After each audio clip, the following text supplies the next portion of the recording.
नमस्कार दोस्तों। विजय चैनल में आप सभी लोगों का स्वागत है। जैसा कि हम लोग प्राचीन भारतीय इतिहास के खंड को पूरा कर रहे हैं, उसमें हम लोगों ने स्रोत वाले टॉपिक को कवर करना शुरू किया था, जिसमें मैंने बताया था कि पुरातात्विक स्रोत हैं और साहित्यिक स्रोत हैं और विदेशी यात्रियों का विवरण है। तो ये वाला पूरा खंड इसमें मैंने कंप्लीट करा दिया है। आप लोग पिछला वीडियो जो हमारा पड़ा हुआ है उसे ज़रूर जाके देखिए। आपको सारे कॉन्सेप्ट क्लियर होंगे यहाँ से, जिसमें मैंने अभिलेख, स्मारक भवन, सिक्के, मूर्तियाँ, चित्रकला, मुहरें, इन सभी के बारे में डिटेल से डिस्कशन किया हुआ है। आज हम लोग जो डिस्कशन करेंगे वो है हमारा साहित्यिक स्रोत। ठीक है। अब इस साहित्यिक स्रोत में भी हम लोग कौन कौन से पॉइंट, क्या क्या सारी चीज़ें हैं, हम लोग देखेंगे कि आखिर इन साहित्यिक स्रोतों से किन सारी बातों को लेके हमारे प्राचीन भारतीय इतिहास का निर्माण किया गया है। तो वो सारे सेक्शन आज हम लोग कंप्लीट करेंगे। उसके बाद हमारा अगला जो वीडियो आएगा इसके बाद वो है विदेशी यात्रियों का विवरण। तो ठीक है दोस्तों, चलते हैं हम लोग। तो जो हमारा साहित्यिक स्रोत है, साहित्यिक स्रोत, अगर साहित्यिक स्रोत का अगर हम लोग वर्गीकरण करें तो हम लोग पाएंगे कि इसमें भी धार्मिक साहित्य है, ठीक है, और धर्मनिरपेक्ष साहित्य है, धर्मनिरपेक्ष साहित्य है, और इसके अलावा जो है वो है हमारा तीसरा संगम साहित्य, संगम साहित्य। तो जैसा कि हम लोग धार्मिक साहित्य के बारे में यहाँ पे देख रहे हैं, धार्मिक साहित्य में भी हमको तीन खंड मिलेंगे पढ़ने के लिए। एक तो ब्राह्मण साहित्य, ठीक है, दूसरा बौद्ध साहित्य, और तीसरा जैन साहित्य। इस बार यूपीएससी 2022 में, जैसा कि आपको पता है कि बौद्ध साहित्य और जैन साहित्य, मतलब इसके जितने भी ग्रंथ हैं उनको हम लोग एक सूची बना के तैयार कर लेंगे। और हम लोगों ने ये देखा कि बौद्ध साहित्य और जैन साहित्य से भी क्वेश्चन इस बार आए हुए थे, ठीक है। और ये बहुत ही इम्पोर्टेंट टॉपिक है। इनसे क्वेश्चन चाहे आपके स्टेट पीसीएस के एग्जाम हो या यूपीएससी के एग्जाम हो, दोनों से क्वेश्चन आते रहते हैं। तो अगर पिछले कुछ सालों का पेपर उठा के देखेंगे तो बौद्ध साहित्य से, यानी बौद्ध साहित्य या बौद्ध धर्म से कह लीजिए, बौद्ध धर्म से 24 प्रश्न आए हुए हैं। और जैन धर्म से, यहाँ साहित्य की बात नहीं कर रहा हूँ, धर्म की बात कर रहा हूँ, पूरे जैन टॉपिक से अभी तक 14 से 15 प्रश्न पूछे गए हैं। तो ये थोड़ा सा इम्पोर्टेंट टॉपिक है हमारा। चलिए, तो साहित्यिक स्रोत में हम लोग धार्मिक साहित्य में क्या देखा हम लोगों ने, ब्राह्मण साहित्य, बौद्ध साहित्य और जैन साहित्य। ब्राह्मण साहित्य के अंतर्गत ब्राह्मण साहित्य के अंतर्गत हम लोग देखें तो कौन कौन से टॉपिक हैं। तो उसमें ब्राह्मण साहित्य के अंतर्गत आपको कई सारे टॉपिक मिलेंगे, जिसमें हम लोग वेद के बारे में पढ़ेंगे, ठीक है। वेद पढ़ेंगे, वेद में हम लोग चारों वेद पढ़ेंगे। चार वेद कौन कौन से हैं, उसमें चाहे ऋग्वेद की बात हो गई, यजुर्वेद की बात हो गई, ठीक है, सामवेद की बात हो गई, अथर्ववेद की बात हो गई। इसके अलावा ब्राह्मण साहित्य में ही हम लोग देखेंगे अरण्यक हो गया, वेदांग हो गए, महाकाव्य हो गया, ठीक है, पुराण हो गए। तो इन सारे टॉपिक्स को हम ब्राह्मण साहित्य के अंतर्गत देंगे। दूसरा जो है हमारा बौद्ध साहित्य, तो इस बौद्ध साहित्य के अंतर्गत हम बौद्ध धर्म से संबंधित जो भी पिटक त्रिपिटक लिखे गए हैं, जिसमें सुत्त पिटक, विनय पिटक, अभिधम्म पिटक, सुत्त पिटक को भी जो है अलग कई कई खंडों में डिवाइड किया गया है। तो वो हम लोग जब इसको करेंगे कवर तब हम देखेंगे। अभी हम लोग ब्राह्मण साहित्य में देखेंगे। इसके अलावा जैसे मैंने बताया कि ये तो धार्मिक साहित्य के तीन खंड हो गए। अब दूसरा खंड जो है वो हमारा है धार्मिक, धर्मनिरपेक्ष। तो धर्मनिरपेक्ष में कौन कौन से आते हैं, तो धर्मनिरपेक्ष में हम जैसे कौटिल्य का अर्थशास्त्र हो गया, ठीक है। इसी तरीके से कल्हड़ है एक, उन्होंने राजतरंगड़ी लिखा हुआ है। इससे जम्मू कश्मीर के बारे में जानकारी मिलती है। पाणिनि जो है ये अष्टाध्यायी लिखे हैं, ठीक है। विशाख दत्त, इन्होंने एक मुद्रा राक्षस लिखा हुआ है, ठीक। कालिदास मालविकाग्निमित्रम लिखे हैं। इसके अलावा ये रघुवंश लिखे हुए हैं, ठीक है। इसके अलावा अगर आप देखेंगे तो और भी कई सारे हैं। बाण भट्ट ने हर्षचरित्र लिखा हुआ है, ठीक है। तो ये जो मैंने धर्मनिरपेक्ष साहित्य में आपके सामने लिखा हूँ, इन साहित्यों में आप और भी ऐड कर सकते हैं, कुछ और भी आपको मिल जाएंगे। जैसे अगर मैं बात करूं कालिदास की, तो इन्होंने अभिज्ञान शकुंतलम के अलावा एक मालविका अग्निमित्रम लिखा है। माल मालविका अग्निमित्रम, ठीक है। रघुवंश मैंने बताया ही कि इन्होंने लिखा हुआ है।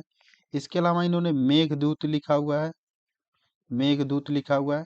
अब ये जो मालिका अग्निमित्रम है, अगर इसके बारे में अगर थोड़ा सा मैं आपको बताना चाहूँ, तो पुष्यमित्र का नाम आप लोग जरूर सुने होंगे। पुष्यमित्र का ही जो है एक लड़का रहता है या उसका उत्तराधिकारी, उसका नाम था अग्निमित्र। अग्निमित्र। और एक मालविका नामक लड़की है, मालविका। मालविका। और ये मालविका कौन रहती है? तो मालविका जो है ये यज्ञसेन एक नाम है, यज्ञसेन। इसकी चचेरी बहन रहती है। और ये यज्ञसेन कौन है? तो यज्ञसेन जो है ये एक विदर्भा है, विदर्भा। उसका जो है राजा रहता है, ठीक है। तो ये उसकी चचेरी बहन रहती है मालविका। और पुष्यमित्र का जो उत्तराधिकारी है या इसका पुत्र जो है वो है क्या नाम है मालिक अ, अग्निमित्रम। तो इन दोनों के बीच की जो प्रेम कहानी है ना, उसके बारे में इस मालिका अग्निमित्रम में चर्चा की गई है। साथ साथ में शुंग वंश के बारे में भी आपको इससे जानकारी मिलेगी, शुंग वंश के बारे में जानकारी। और शुंग वंश ही जो है पुष्यमित्र शुंग ने ही इसकी स्थापना किया था, यानी पुष्यमित्र शुंग ने ही शुंग वंश की स्थापना की थी। तो ये अभिज्ञान शकुंतलम हो गया, रघुवंशम हो गया, मालिका अग्निमित्रम हो गया, मेघदूत हो गया, ठीक है। इसके बारे में क्वेश्चन बना हुआ है, इसलिए मैंने ये डिस्कशन कर लिया आपके साथ। बाण भट्ट ने हर्ष चरित्र लिखा हुआ है। इसके अलावा इन्होंने एक कादम्बरी भी करके लिखा हुआ है, कादम्बरी। तो ये दो है, इसके अलावा और भी आपको मिल जाएंगे।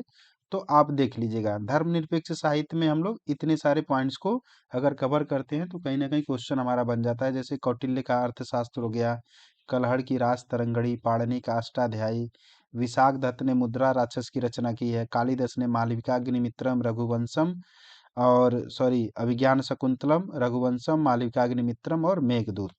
बाण भट्ट ने हर्षचरित्र की रचना की है और कादम्बरी की रचना की है। ये हमारे हो गए धर्मनिरपेक्ष साहित्य। इसके अलावा अब हम लोग का जो अगला खंड है वो है संगम साहित्य।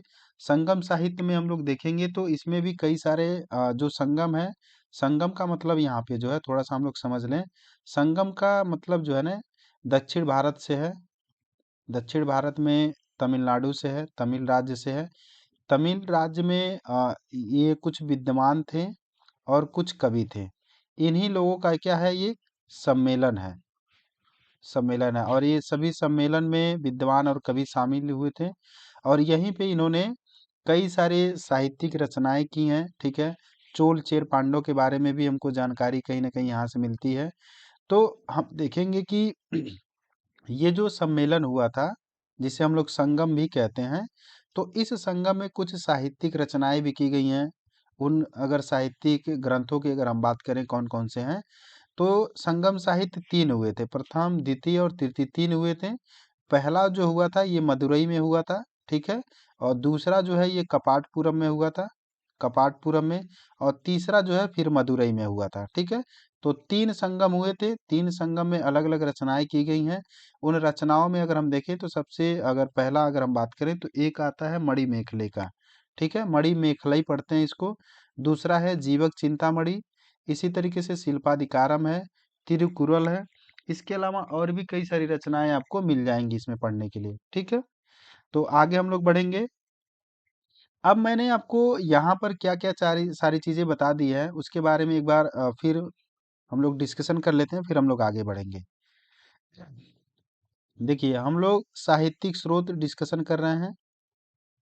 साहित्यिक स्रोत, साहित्यिक स्रोत में मैंने बताया कि आपको तीन हम लोग को स्रोत पढ़ना है। एक धार्मिक स्रोत, ठीक है, धार्मिक के अंतर्गत ही हम लोगों ने क्या पढ़ा, ब्राह्मण पढ़ा। बौद्ध वाला सेक्शन हम लोग बाद में करेंगे, और जैन वाला साहित्य ये हम लोग बौद्ध और जैन धर्म में करेंगे। दूसरा जो है हमारा धर्मनिरपेक्ष साहित्य है, ठीक है। इस धर्मनिरपेक्ष साहित्य में अभी मैंने जैसे कौटिल्य का अर्थशास्त्र और भी कई सारे कालिदास की कई सारी पुस्तकों के बारे में मैंने बताया। तीसरा जो है हमारा संगम साहित्य। तो संगम साहित्य के बारे में भी मैंने आपको बता दिया थोड़ा सा। अब हम लोग ये जो ब्राह्मण ग्रंथ है ना या ब्राह्मण साहित्य है, इसमें क्या क्या है, जैसे वेद है, उपनिषद है, महापुराण है, ठीक है, पुराण है, काव्य है, कई सारी रचनाएं जो की गई हैं, तो उनके बारे में हम लोग थोड़ा थोड़ा देख लेंगे। तो हमारा ये वाला टॉपिक कवर हो जाएगा। चलिए अब हम लोग देखेंगे वेद। तो वेद ये किसका हिस्सा है, तो ये ब्राह्मण साहित्य का। ब्राह्मण साहित्य के अंतर्गत ही हम लोग पहला वेद देखेंगे। ये जो वेद है ना, वेद से हमें क्या जानकारी मिलती है? तो वेद से हमें सामाजिक, आर्थिक, धार्मिक जीवन के बारे में मिलती है। तो किसके बारे में? जो प्राचीन आर्य थे। जैसे हम लोग वैदिक धर्म जब पढ़ेंगे, वैदिक काल जब हम लोग पढ़ेंगे, तो वैदिक काल को दो भागों में बांट दिया गया, एक ऋग वैदिक काल, एक उत्तर वैदिक काल। तो ऐसा बताया जाता है कि जो ऋग वैदिक काल है उसमें आर्यों का जो आगमन हुआ था, उनके बारे में अगर हमें जानकारी प्राप्त करनी हो तो वो हमें किससे मिलेगी? वेदों से ही मिलेगी। तो ये वेद कितने हैं? तो वेदों की संख्या 4 है। ऋग्वेद है, यजुर्वेद है, सामवेद है और अथर्ववेद है। अब हम लोग क्या करेंगे, थोड़ा थोड़ा इनके बारे में डिस्कशन कर लेंगे। क्यों? क्योंकि हमारे पीसीएस एग्जाम में कई बार जो है प्रश्न यहाँ से बनते हैं। ठीक है, तो इसलिए हम लोग को इसको थोड़ा थोड़ा डिस्कशन कर लेते हैं कि आखिर ऋग्वेद में क्या क्या बातें हैं जो हमारे लिए महत्वपूर्ण है। आगे बढ़ेंगे हम लोग, ऋग्वेद में देखेंगे तो सबसे अगर प्राचीनतम वेद की बात की जाए कौन है, तो वो है ऋग्वेद।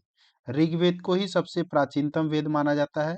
यानी जितने भी वेद हैं, इन चारों वेदों में अगर सबसे प्राचीन है कोई, तो वो है हमारा ऋग्वेद। ठीक है, ऋग्वेद ये एक ऐसा वेद है जिसमें ऋचाओं में बद्ध है ये। ठीक है, रचनाओं में इसको बंद किया गया है, कई सारी इसमें सूक्तियां आपको मिलेंगी, उसमें इसको बद्ध किया गया है। अब इस पूरे ऋग्वेद में 10 मंडल आपको मिलेंगे पढ़ने के लिए। ठीक है, तो 10 मंडल हमारे लिए इम्पोर्टेंट नहीं है। जो हमारे मंडल हमारे लिए इम्पोर्टेंट है, उन मंडलों को मैंने यहाँ पे नीचे मेंशन किया हुआ है। तो ऋग्वेद में आपको कुल 10 मंडल मिलेंगे, 1028 सूक्त मिलेंगे और 10,580 ऋचाएं मिलेंगी। ठीक है, ये तीन चीजें हैं, मंडल हैं, सूक्त हैं, ऋचाएं हैं। इस वेद को पढ़ने वाला जो ऋषि होता था ना, उसको हम लोग क्या बोलेंगे? होत्र कहते थे। यानी ऋग्वेद को जो पढ़ने वाले ऋषि होते थे उनको हम लोग होत्र कहते थे। अब ये ऋग्वेद का जो पहला मंडल है और जो अंतिम मंडल है, ठीक है, टोटल 10 मंडल मैंने बताया। तो जो पहला मंडल है और जो अंतिम मंडल है, इसको सबसे अंत में जोड़ा गया था। ठीक है, ये फैक्ट याद रखिएगा। इसमें जो तीसरा मंडल है, तीसरा मंडल जो है ये सूर्य देवता के बारे में बताता है। सूर्य देवता जो सविता हैं उनके बारे में ये बताता है। क्या बताता है? तो इनके लिए जो गायत्री मंत्र है ना, उसका उल्लेख मिलता है किसमें? तीसरे मंडल में। ठीक है, इसी तरीके से जो हमारा नौवां मंडल है, नवे मंडल में एक सोम देवता है, उनके बारे में उल्लेख किया गया है। और जो 10वां मंडल है हमारा, इसमें चतुर्वर्ण्य समाज की व्यवस्था संकल्पना की गई है। जो चतुर्वर्ण है, जैसे ब्राह्मण हो गया, क्षत्रिय हो गए, वैश्य हो गए और शूद्र हो गए। ठीक है, इन जो समाज के वर्ण व्यवस्था है, उसका उल्लेख हमको इस 10वें मंडल में मिलता है। एक बात और याद रखनी है आपको कि ऋग्वेद को यूनेस्को के द्वारा जो है विश्व मानव धरोहर के साहित्य में शामिल किया गया था।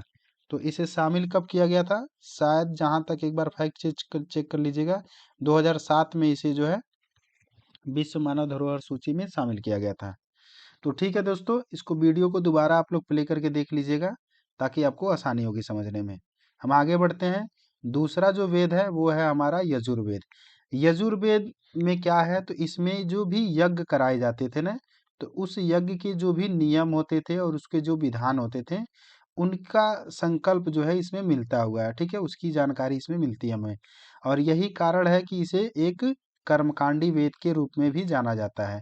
यजुर्वेद जो है ये पद और गद दोनों में मिलता है। जैसे हम लोग कविताएं पढ़ते हैं और एक कहानी के तौर पे गद्यांश पढ़ते हैं, तो इसमें गद्य और पद दोनों का वर्णन आपको मिलेगा। यजुर्वेद को दो भागों में बांट दिया गया है, एक शुक्ल यजुर्वेद और दूसरा कृष्ण यजुर्वेद।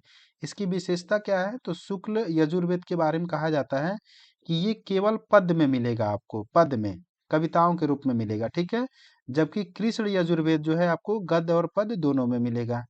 ठीक है, आगे बढ़ेंगे हम लोग। यजुर्वेद के जो मंत्रों का उच्चारण करने वाला पुरोहित होता है, उसे हम लोग अधर्वु कहते हैं। ठीक है, अधर्वु कहते हैं। यजुर्वेद के जो प्रमुख उपनिषद है उसमें कौन कौन से हैं? तो कंठोपनिषद है, ईशोपनिषद है, श्वेताश्वरोपनिषद है और मैत्राणी उपनिषद है। ठीक है, ये कुछ उपनिषद हैं, तो इनको भी आप एक बार रिवाइज करके देख लीजिएगा। यजुर्वेद का जो अंतिम अध्याय है वो है ईशा वास्योपनिषद। ठीक है, जिसका संबंध किससे है? आध्यात्मिक चिंतन से है। और यजुर्वेद के दो ब्राह्मण ग्रंथ हैं, शतपथ है और तैतरी है। ये हमारे लिए थोड़ा सा इंपॉर्टेंट है, इससे क्वेश्चन बना हुआ है, इसको देख लीजिएगा। इससे क्वेश्चन बना हुआ है ये देख लीजिएगा, इससे क्वेश्चन बना हुआ है ये देख लीजिएगा, और पहला टॉपिक से भी, पहला पॉइंट से भी क्वेश्चन बना हुआ है। तो इन सारे पॉइंट्स को एक बार आप लोग जरूर रिपीट करके देख लीजिएगा, ताकि आपको ये जो फैक्ट है ना वो आपको याद हो जाए। जैसे यजुर्वेद को दो भागों में बांटा गया, शुक्ल यजुर्वेद और कृष्ण यजुर्वेद। शुक्ल यजुर्वेद को जो है केवल पद में इसकी जानकारी मिलती है, और जबकि कृष्ण यजुर्वेद में गद्य और पद दोनों में मिलती है। आगे हम लोग बढ़ेंगे, तीसरा है हमारा सामवेद। तो यहाँ पे साम का अर्थ क्या होता है, तो साम का अर्थ होता है गान से, ठीक है। साम का अर्थ क्या होता है, गान होता है। इसमें क्या होता है, तो इसमें मुख्यतः यज्ञ के जो कराए जाते हैं, तो यज्ञ के अवसर पे जो गीत गाए जाते हैं, जो गाने गाए जाते हैं, ठीक है, या जो मंत्र गाए जाते हैं, उनका जो है संग्रह आपको यहाँ पे मिलेगा देखने के लिए, ठीक है। और इस सामवेद को ही जो है संगीत का जनक माना जाता है, जिसमें जो 7 स्वर हैं हमारे, सा रे ग म प ध नि, इनका भी उल्लेख जो है कहीं ना कहीं इसी में मिलता है, या हम कह सकते हैं कि जो 7 स्वरों की उत्पत्ति है वो भी इसी वेद से हुई है। सामवेद में कुल 1875 ऋचाएं हैं। ये फैक्ट याद करने का नहीं है, लेकिन मैंने ऐसे मेंशन कर दिया है आपको, ये कभी किसी एग्जाम में नहीं पूछा जाता है, ठीक है।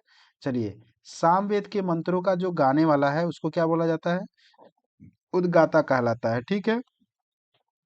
तो इसमें ये जो मंत्र उच्चारित किए जाते हैं, तो इसमें क्या काम किया जाता है, तो इसमें सूर्य स्तुति के मंत्र होते हैं, ठीक है। इसमें सामवेद के मंत्रों को गाने वाला जो उद्गाता होता है।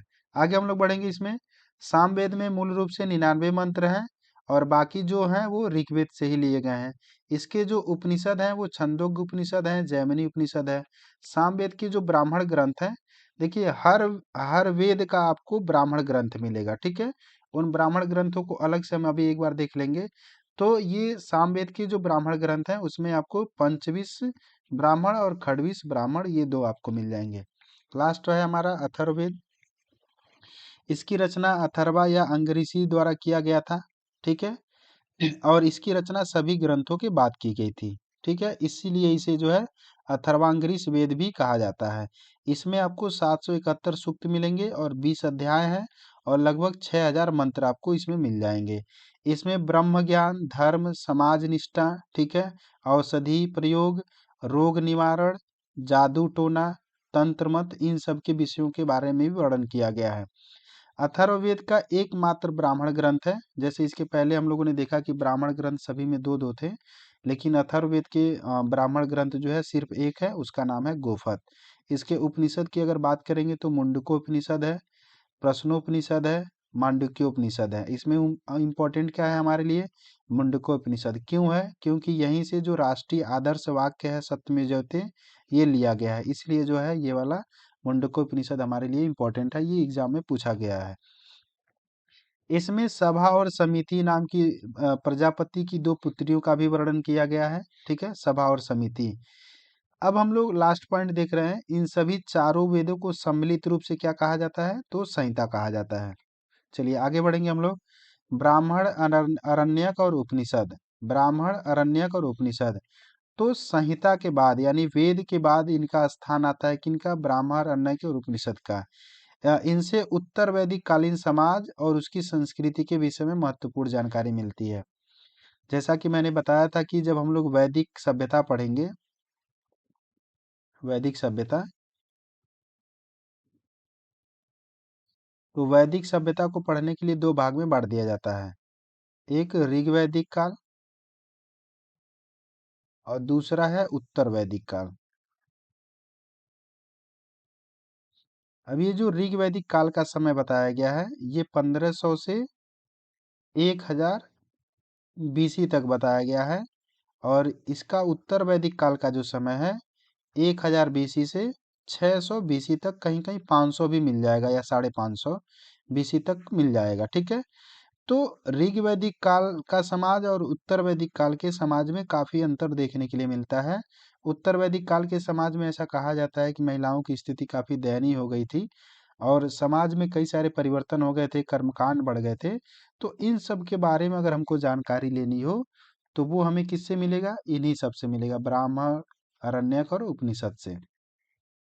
चलिए, ब्राह्मण ग्रंथ जो है ये वैदिक संहिताओं की व्याख्या व्याख्या के लिए गद्य में लिखे गए हैं, और प्रत्येक संहिता के लिए अलग अलग जो है ब्राह्मण ग्रंथ लिखे गए हैं। अब ये ब्राह्मण ग्रंथ क्या है, तो जैसे मैंने बताया ही है आपको कि जो भी वैदिक संहिता मतलब चाहे वो ऋग्वेद हो गया, यजुर्वेद है, सामवेद है, अथर्ववेद है, तो इन सभी के लिए एक एक दो दो ब्राह्मण ग्रंथ लिखे गए हैं। तो जैसे ऋग्वेद के लिए ऐतरेय ब्राह्मण ग्रंथ लिखा गया है और कौशितकी ब्राह्मण ग्रंथ लिखा गया है।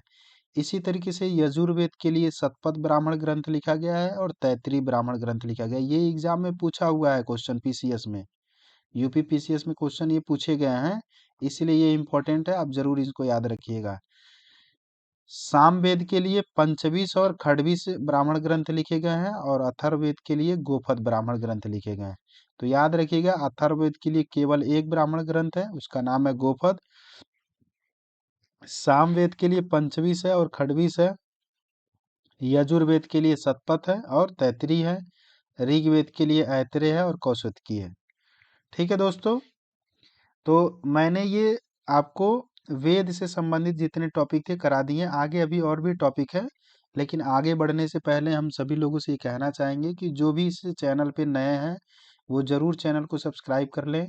बिल्कुल आपको अन्य लोगों से अलग यहाँ पे मटेरियल मिलेंगे, कंटेंट मिलेंगे, और आपके एग्जाम के लिए जो भी टॉपिक महत्वपूर्ण है उन्हीं सारी चीज़ों को हम कवर कराएंगे यहाँ पे। और पूरे इतिहास को हम कवर कराएंगे, चाहे वो एंशियंट हो, मिडिवल हो, मॉडर्न हो, ठीक है, सभी को डिटेल्स में हम लोग करेंगे। और ये आप लोग की सहयोग की ही ज़रूरत है। जब तक आप लोग चैनल को सब्सक्राइब नहीं करेंगे, बेल आइकन नहीं दबाएंगे, तब तक जो है ये सारी चीज़ें कहीं ना कहीं एक मोटिवेशन के तौर पे ही आती हैं कि कोई भी आपको ये सारी चीज़ें क्यों उपलब्ध कराता है। ठीक है, तो अगर आप लोग सब्सक्राइब करते हैं, शेयर करते हैं, कमेंट करते हैं, तो कहीं ना कहीं उससे एक मोटिवेशन मिलता है, ताकि हम नए नए वीडियोज आपके लिए लेके आते रहें। और साथ साथ में हम लोग एंशियंट का जो खंड है और चाहे वो मिडिवल मॉडर्न का है उसको हम लोग कंप्लीट करेंगे ही। ठीक है, तो हम लोग आगे बढ़ते हैं और देख लेते हैं कि इसमें और क्या क्या है। चलिए, इसी तरीके से हम लोग, जैसे हम लोगों ने ब्राह्मण साहित्य में अभी हम लोग कवर कर रहे हैं। मैंने बताया था कि साहित्यिक स्रोत में पहला धार्मिक साहित्य में पहला ब्राह्मण साहित्य है। उस ब्राह्मण साहित्य के ही खंड को हम लोग अभी कवर कर रहे हैं। बौद्ध और जैन साहित्य के कवर को हम लोग अभी नहीं करेंगे। वो हम लोग जब बौद्ध और जैन पढ़ेंगे तो वहाँ पे हम लोग उसको डिटेल में कवर करेंगे। तो यहाँ पे हम लोग क्या करेंगे, वेदांग और सूत्र, ये हमारे ब्राह्मण साहित्य का ही जो है क्या है, खंड है। तो ये वेदांग क्या है, तो वेदांग के बारे में कहा जाता है कि वेदों को भली भांति समझने के लिए, कि उसमें क्या चीजें लिखी गई हैं, ठीक है, उसको समझने के लिए 6 वेदांगों की रचना की गई। अब वो 6 वेदांग कौन कौन है, तो शिक्षा है, ठीक है, इसी तरीके से ज्योतिष है, कल्प है, व्याकरण है, निरुक्त है और छंद है। ठीक है, अब इनके आगे जो चीजें लिखी गई हैं उससे आप समझ पा रहे हैं कि ये किस लिए लिखी गई है, ताकि उच्चारण को अच्छे तरीके से समझ पाए। उसमें ज्योतिष का मतलब जो भाग्य फल है उससे संबंधित है ये। कल्प का कर्मकांड से है। व्याकरण का मतलब क्या है, कि जो भी शब्द व्युत्पत्ति हुई है उससे है। निरुक्त क्या है, ये भाषा विभाग विज्ञान से है। और छंद क्या है, चतुष्पदी श्लोक से है। तो इस प्रकार वैदिक साहित्य को अक्षुण्ण बनाए रखने के लिए क्या किया गया है, कुछ सूत्र साहित्य की भी रचना की गई है। ठीक, अब सूत्र साहित्य की अगर बात करेंगे तो स्रोत सूत्र मिलेगा आपको, गृह सूत्र मिलेगा, और कुछ धर्म सूत्र भी मिलेंगे। इनके अध्ययन से ही हम क्या करते हैं, जो यज्ञ करने की विधि होती है, उसके जो विधान होते हैं, कर्मकांड होते हैं, ठीक है, और जो राजनीति है, इन सभी से संबंधित महत्वपूर्ण जो भी जानकारियां होती हैं वो हमें इसी से प्राप्त होती हैं। चलिए, तो हम आगे बढ़ेंगे। अगला है हमारा महाकाव्य। महाकाव्य के रूप में आपको पता है कि एक महाभारत है, महाभारत, और दूसरा है हमारा रामायण। तो वैदिक साहित्य के बाद अगर भारतीय साहित्य में महाकाव्यों का ही समय आता है, और महाकाव्यों में हम लोग रामायण और महाभारत के बारे में पढ़ेंगे। तो यहाँ पे हमको बहुत डिटेल्स में नहीं जाना है, क्योंकि हमारे एग्जाम के हिसाब से ये उतने इम्पोर्टेंट नहीं है, लेकिन थोड़ा बहुत आपको जानकारी रखनी है। जैसे रामायण के बारे में कहा जाता है कि इनकी रचना महर्षि वाल्मीकि ने की थी, और इसी रामायण से हमें हिंदुओं के बारे में, यमन के बारे में और शकों के बारे में, जो इनके बीच में संघर्ष हुआ है, वो जानकारी हमें मिलती है। महाभारत की रचना वेद व्यास ने किया था। और इससे प्राचीन भारतवर्ष की सामाजिक, धार्मिक और राजनीतिक दशा का हमें वर्णन मिलता है या जानकारी मिलती है। ठीक है, कुछ काल्पनिक कथाओं के कारण ही इसे ऐतिहासिक रूप में विशेष महत्व नहीं दिया गया है। ठीक है, आगे हम लोग बढ़ेंगे। अगला है हमारा पुराण। पुराणों में सबसे अगर प्राचीन पुराण की बात करेंगे तो वो हमारा मत्स्य पुराण आता है। ठीक है, पुराणों में मत्स्य पुराण जो है ये हमारा सबसे प्राचीन और प्रमाणिक पुराण है। ठीक है, लेकिन पुराणों में प्राचीन भारतीय इतिहास का अच्छा क्रमबद्ध विवरण मिलता है, इसलिए जो है इसे ऐतिहासिक या साहित्यिक स्रोत के रूप में हम इसका उपयोग करते हैं या उपयोग किया गया है। पुराणों की संख्या 18 है। ठीक है, पुराणों के जो रचयिता है या संकलन करता है वो नो लोमहर्ष और उनके पुत्र जो है उग्रसर्वा को माना जाता है। और पुराणों से प्राचीन काल से लेकर गुप्त काल तक की ऐतिहासिक घटनाओं का वर्णन हमें मिलता है इससे। ठीक है, 6वीं शताब्दी ईसा पूर्व के पहले के प्राचीन भारतीय इतिहास के पुनर्निर्माण के लिए पुराण ही हमारे पास क्या है, एकमात्र स्रोत है। तो दोस्तों आज हमने जो भी टॉपिक आपके सामने डिस्कशन किया उसमें आपको मैं थोड़ा सा क्लियर कर दूं कि हम लोग क्या क्या कर चुके हैं। तो हम लोग कर रहे हैं अभी स्रोत, और स्रोत में हम लोग क्या कर लिए, पुरातात्विक कर लिए, साहित्यिक कर लिए। साहित्य में भी हमने धार्मिक वाला जो सेक्शन है उस धार्मिक वाले में हम लोगों ने ब्राह्मण वाला पूरा कर लिया है। जो जैन धर्म का है और जो बौद्ध धर्म का है ये दोनों बाकी है। इसके अलावा हम लोगों ने धर्मनिरपेक्ष वाला कर लिया और संगम साहित्य का कर लिया। तीसरा जो हमारा टॉपिक आने वाला है वो है हमारा विदेशी यात्रियों का विवरण। तो इसमें भी हम लोग अच्छे से डिटेल्स में डिस्कशन करेंगे, और वो हम लोग बहुत ही जल्द उस टॉपिक को लेके आने वाला हूँ। जो भी इस चैनल पे नए हैं चैनल को जरूर सब्सक्राइब कर लें, ज़्यादा से ज़्यादा लोगों के बीच में शेयर करें। ठीक है, ताकि हम इस तरीके के मोटिवेशन और साथ साथ में आपके लिए एक नए वीडियो के साथ आता रहूं। ठीक है दोस्तों, आज के लिए बस इतना ही। हम लोग मिलते हैं किसी नेक्स्ट वीडियो के साथ, तब तक के लिए नमस्कार।